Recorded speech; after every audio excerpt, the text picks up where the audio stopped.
Napoli ha troppi re e ha troppe regine.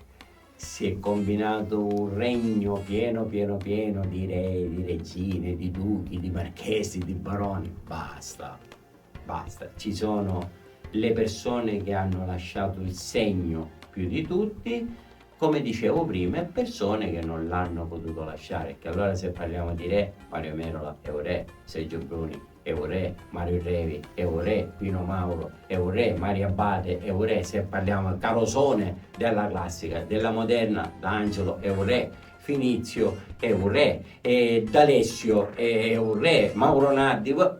Ci sono dei cantanti che hanno dato di più. Io personalmente, che sono d'angeliano, posso dire che D'Angelo è quello che mi ha dato di più, perché lo dimostrano le canzoni, lo dimostrano i fatti, però ogni minuto re, troppi re.